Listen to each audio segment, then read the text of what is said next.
Je pouvais sentir son regard sur moi depuis l'autre côté de l'entrepôt. Ce sourire lent, complice, qui se dessinait sur son visage pendant qu'il me regardait compter les stocks. La manière dont Ignazio se déplaçait dans l'espace, sûr de lui, sans se presser, comme s'il possédait chaque centimètre du lieu, déclenchait en moi un frisson discret que j'essayais d'ignorer. Le fournisseur de mon mari faisait des livraisons ici depuis des mois, mais aujourd'hui, quelque chose était différent. Aujourd'hui, il s'attardait. Ses doigts effleurèrent les miens lorsqu'il me tendit le clipboard, un contact qui dura juste un peu plus longtemps que nécessaire. « Tu sais, dit-il, avec son accent chaud et prononcé, j'ai une marchandise spéciale qui arrive ce soir. Des articles qui pourraient intéresser ton mari. » La manière dont il l'avait dit, la manière dont son regard accrochait le mien, c'était clair, il ne parlait pas seulement d'affaires. Pause. Si tu es déjà captivé par cette histoire, appuie sur le bouton j'aime et abonne-toi. Crois-moi, tu voudras savoir où cela mène. J'aurais dû partir. J'aurais dû sourire poliment, prendre les papiers et attendre que mon mari s'occupe du reste. Mais quelque chose dans la présence d'Ignazio rendait l'air chargé, électrique. Soudain, l'entrepôt me sembla plus petit, plus intime, malgré sa taille gigantesque. Quel genre de marchandise spéciale, demandai-je, ma voix plus stable que je ne l'étais en réalité. Il s'adossa aux étagères métalliques, les bras croisés, son sourire toujours aux lèvres. Du genre qui nécessite une inspection personnelle. Contrôle de qualité, tu comprends ? Je comprenais parfaitement. Et c'était bien là le problème. L'après-midi s'étira douloureusement. Chaque fois que nos chemins se croisaient, chaque frôlement d'épaules dans les allées me traversait d'un courant électrique. Ignazio travaillait avec efficacité, mais je le surprenais à m'observer quand il croyait que je ne regardais pas. Son regard s'attardait sur la courbe de ma taille, le doux balancement de mes hanches quand je me déplaçais entre les rayons. Quand mon mari m'appela pour dire qu'il allait travailler tard au bureau, je savais déjà quelle serait ma réponse lorsque l'offre d'Ignazio deviendrait officielle.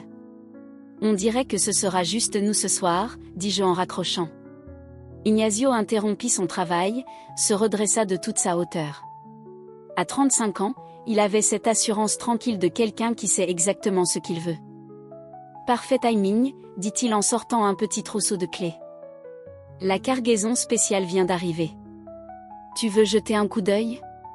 Les clés tintèrent doucement dans sa paume, et je me surpris à hocher la tête avant même que ma raison ne puisse intervenir.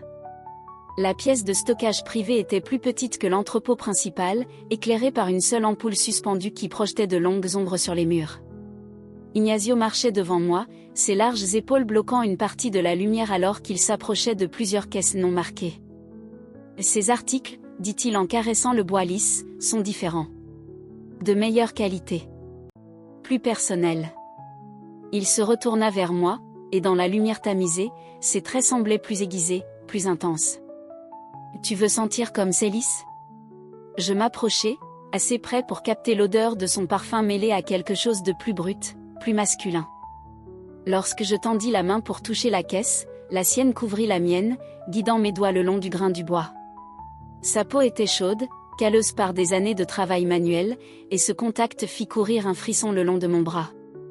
Lisse, murmurai-je, incapable de garder une voix stable à volume normal. Très lisse, approuva-t-il. Mais ses yeux n'étaient plus sur la caisse. Ils étaient sur moi. Le moment s'étira, chargé de possibilités. J'aurais dû me retirer. J'aurais dû me souvenir de l'alliance à mon doigt, de l'homme qui me faisait confiance pour gérer ses affaires. Mais je me laissai aller à la caresse d'Ignazio, le laissant tracer de petits cercles sur le dos de ma main avec son pouce. « Mirror », dit-il doucement, mon prénom glissant de sa langue comme une caresse. Cette tension entre nous.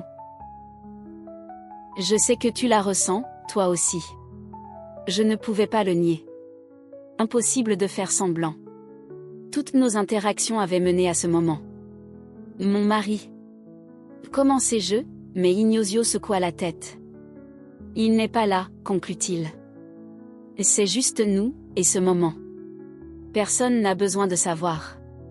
Sa main libre vint caresser ma joue, son pouce glissant sur ma lèvre inférieure.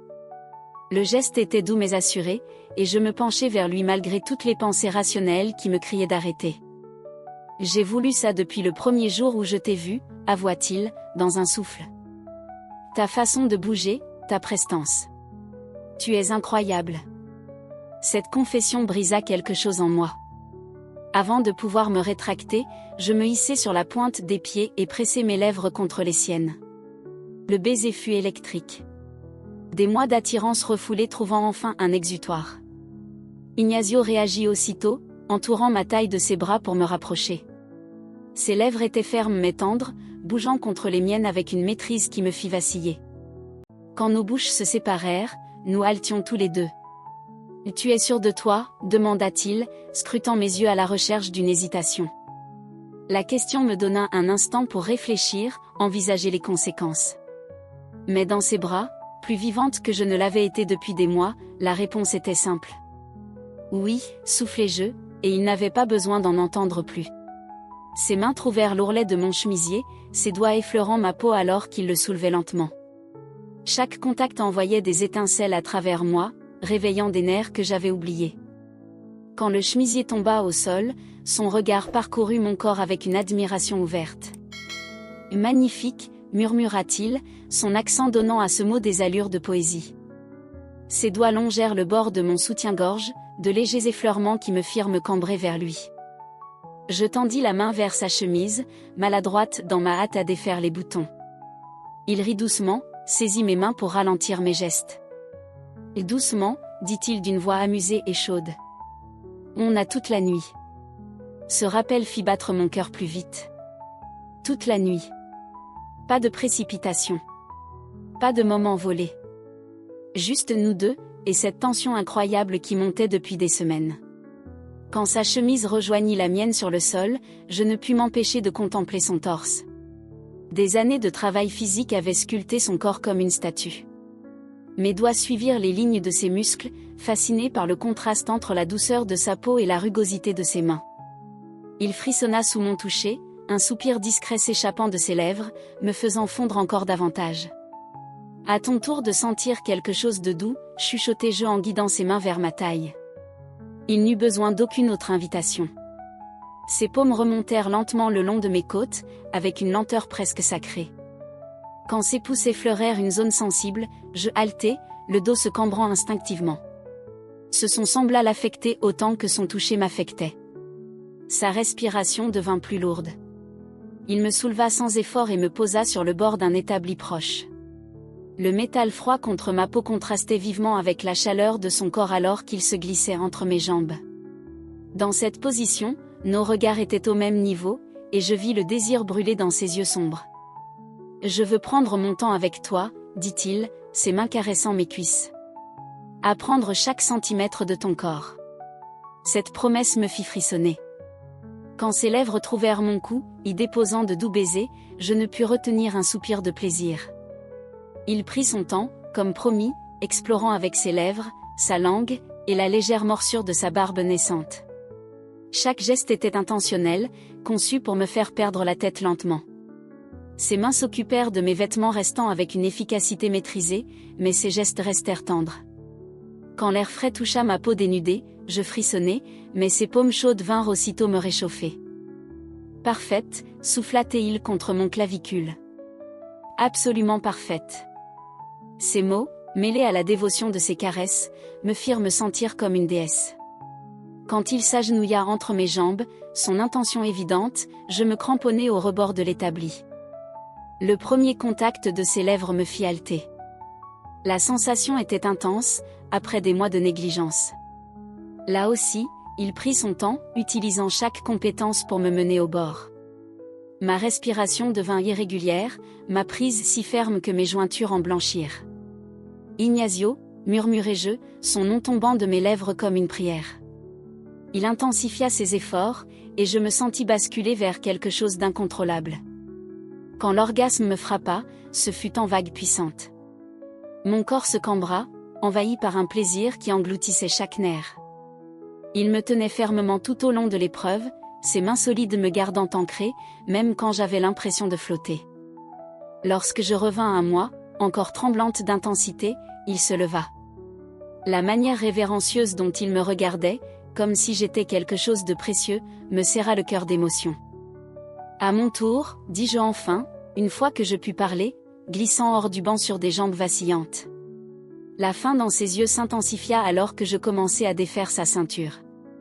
Je pris mon temps, tout comme lui, explorant les plaines de son torse avec mes lèvres et ma langue, goûtant au sel de sa peau. Lorsque je le libérai enfin des contraintes de ses vêtements, je m'émerveillai de la preuve de son désir pour moi. Le prenant dans ma bouche, je savourais les sons que je tirais de lui, la manière dont ses mains s'enchevêtraient dans mes cheveux, les tremblements qui traversaient son corps puissant. Le miroir, gémit-il, et la rudesse dans sa voix envoya une autre vague de chaleur en moi. Je pris mon temps, utilisant chaque technique que je connaissais pour le rendre aussi fou qu'il m'avait rendu. Quand sa respiration devint vraiment haletante, quand je le sentis lutter pour garder le contrôle, je me retirai avec un sourire satisfait. Maintenant, dis-je simplement, et il n'eut besoin d'aucune autre instruction. Il me souleva à nouveau, cette fois me pressant contre la caisse en bois lisse qu'il m'avait montrée plus tôt. La position était parfaite, intime, nous permettant de garder le contact visuel alors qu'il s'unissait lentement à moi. La sensation était incroyable, meilleure que tout ce que j'avais vécu depuis des années. Nous bougions ensemble avec une urgence croissante, trouvant un rythme qui comblait quelque chose de profond en nous deux. Ses mains parcouraient constamment mon corps, comme s'il ne pouvait se lasser de me toucher, et je répondais avec la même intensité. Chaque baiser, chaque caresse, chaque murmure tendre dans sa langue maternelle me faisait grimper plus haut. Quand mon apogée approcha à nouveau, cela monta lentement, comme une marée qui gagne en force. Ignacio sembla le sentir, ajustant ses mouvements pour prolonger la sensation. « Lâche prise », murmura-t-il à mon oreille.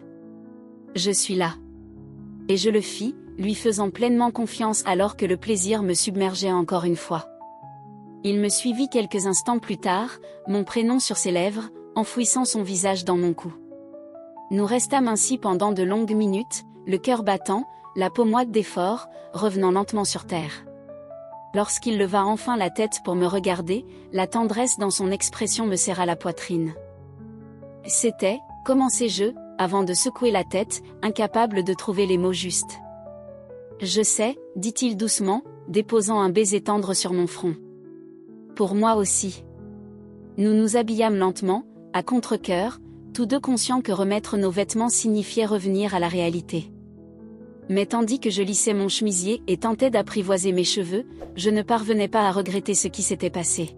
« Est-ce que je te reverrai ?» demanda Ignacio alors que nous nous apprêtions à quitter la réserve. La question resta en suspens entre nous, chargée de possibilités et de complications. Je pensais à mon mari, probablement encore au bureau, me faisant confiance pour gérer ses affaires. Je pensais à la vie que j'avais construite, aux engagements que j'avais pris. Mais je pensais aussi à cette sensation d'être vivante, à ce qu'Ignacio avait réveillé en moi, quelque chose que je croyais perdu à jamais. Jeudi, dis-je finalement. Il a une réunion tardive jeudi. Le sourire d'Ignacio fut une réponse suffisante. Alors que nous traversions l'entrepôt pour sortir, j'essayais de me composer un visage neutre, comme si rien n'avait changé. Mais tout avait changé, et je n'étais pas sûre de vouloir revenir en arrière. Le trajet du retour fut un tourbillon d'émotions contradictoires, la culpabilité luttant contre la satisfaction, le regret contre l'anticipation. Quand je me garais dans l'allée, j'avais presque réussi à me convaincre que tout cela n'avait été qu'un rêve. Mais le parfum persistant de la cologne d'Ignacio sur ma peau, la douleur subtile dans mon corps, me rappelait que non. Mon mari était déjà à la maison lorsque j'entrai, réchauffant des restes dans la cuisine. « Comment s'est passée la livraison ?» demanda-t-il sans lever les yeux, absorbé par son téléphone. « Bien », répondis-je, ma voix légèrement tendue. Ignacio a apporté du nouvel inventaire. De la marchandise de qualité. Ce n'était pas vraiment un mensonge, bien que les mots pèsent lourdement sur ma langue. « Bien », dit-il distraitement. Il faut garder les bons fournisseurs contents. Il ne m'avait toujours pas regardé, n'avait pas remarqué mes cheveux un peu en bataille ou la rougeur que je sentais encore sur mes joues. Ce détachement me blessa plus que je ne l'aurais cru, rappel cruel de notre éloignement au fil des ans. Je m'excusai pour aller prendre une douche, me tenant sous l'eau chaude en tentant de laver les preuves de ma transgression. Mais certaines choses ne peuvent pas être effacées. Le souvenir des mains d'Ignacio, de sa bouche, de la façon dont il m'avait fait me sentir précieuse et désirée, s'accrochait à ma peau comme un parfum. Allongée dans mon lit cette nuit-là, mon mari ronflant doucement à mes côtés, je fixais le plafond en me demandant ce que j'avais déclenché. Jeudi semblait à la fois trop loin et trop proche. Une partie de moi voulait écrire à Ignacio pour tout arrêter avant que cela n'aille plus loin. Mais une autre partie, celle qui s'était sentie vivante pour la première fois depuis des mois, comptait déjà les jours. Le matin suivant n'apporta aucune clarté, seulement plus de conflits intérieurs. J'accomplis machinalement ma routine, faire du café, consulter mes emails, faire semblant que tout était normal. Mais quand mon téléphone vibra avec un message d'un numéro inconnu, mon cœur s'emballa. Merci pour hier soir. Je n'arrive pas à arrêter de penser à toi. Le message était simple, mais il envoya une vague de chaleur dans mes veines. Je fixai l'écran pendant de longues minutes avant de répondre enfin. Moi aussi. C'était dangereux, laisser des traces, mais je ne pus m'en empêcher. Les jours précédents jeudi passèrent avec une lenteur insupportable. Chaque interaction avec mon mari était empreinte de culpabilité. Chaque question banale sur le travail me rendait paranoïaque. Mais sous la culpabilité se cachait l'anticipation, une excitation palpitante qui me rendait incapable de me concentrer sur autre chose. Quand jeudi arriva enfin, je prêtai une attention particulière à mon apparence. Une robe qui épousait parfaitement mes courbes, du parfum aux endroits stratégiques, mes cheveux ondulés avec soin. Je me disais que c'était pour me sentir sûre de moi, mais je savais que c'était bien plus que ça. L'entrepôt avait une autre aura quand j'y arrivai ce soir-là, chargé de promesses. Ignacio était déjà là, et le regard qu'il posa sur moi confirma qu'il avait pensé à ce moment autant que moi. « Tu es magnifique, dit-il, la voix rauque de désir. »« Toi aussi » répondis-je, admirant son jean parfaitement ajusté et la manière dont sa chemise soulignait ses épaules larges. Cette fois, il n'y eut aucun prétexte d'inventaire. Nous nous retrouvâmes au milieu de l'entrepôt, notre baiser désespéré et affamé. Ses mains parcouraient tout mon corps à la fois, renouant avec mes formes, et je répondis avec la même ardeur. La semaine d'attente avait fait monter la tension à son paroxysme. Il me souleva sur une pile de caisses, la hauteur parfaite pour ce que nous voulions tous les deux. Cette fois, pas de lente montée, pas d'exploration douce. Nous savions exactement ce que nous voulions, et nous le prîmes avec une passion qui nous laissa haletants. L'entrepôt résonnait de nos gémissements, une symphonie de besoins et de satisfaction. Plus tard, allongé, emmêlé sur une couverture qu'il avait pensé à apporter, je traçais des motifs sur son torse en essayant de comprendre ce que je ressentais. « Je n'arrête pas de penser à toi », avouai-je, répétant son message de la veille. « Tant mieux », répondit-il en déposant un baiser sur le sommet de ma tête. « Je ne veux pas que tu arrêtes. »« C'est dangereux », murmurai-je, donnant voix à la peur qui avait grandi toute la semaine. « On joue avec le feu. » Les bras d'Ignacio se resserrèrent autour de moi. « Parfois, dit-il, le feu vaut le risque de se brûler. » Ces mots m'envoyèrent un frisson, moitié excitation, moitié terreur. En nous rhabillant et en nous préparant à partir, le poids de ce que nous faisions retomba sur moi. Mais cette fois, au lieu de la culpabilité, je ressentis un étrange sentiment d'émancipation. Pour la première fois depuis des années, je faisais quelque chose juste pour moi, quelque chose qui me faisait me sentir vivante, désirée, valorisée. « Même heure la semaine prochaine ?» demanda Ignacio en marchant vers sa voiture. La question resta suspendue entre nous, lourde de sens. Une femme raisonnable aurait dit non, aurait mis fin à cela avant qu'il ne soit trop tard. Mais je ne me sentais pas raisonnable. « Oui », répondis-je, et son sourire fut une récompense suffisante pour ce risque. Maintenant que je suis ici, en train de vous raconter cette histoire, je ne peux m'empêcher de me demander, que feriez-vous à ma place ? Quand la vie devient routine et que la passion s'efface, est-ce mal de chercher quelque chose qui nous fait revivre ? Partagez vos réflexions en commentaire. Je lis chacun d'eux, et je veux sincèrement connaître votre point de vue. Et avant de partir, n'oubliez pas de liker et de vous abonner. Croyez-moi, vous ne voudrez pas rater ce qui arrive ensuite dans cette histoire. Merci d'avoir écouté ma confession. À la prochaine fois. Souvenez-vous, parfois, les choix les plus dangereux mènent aux expériences les plus incroyables.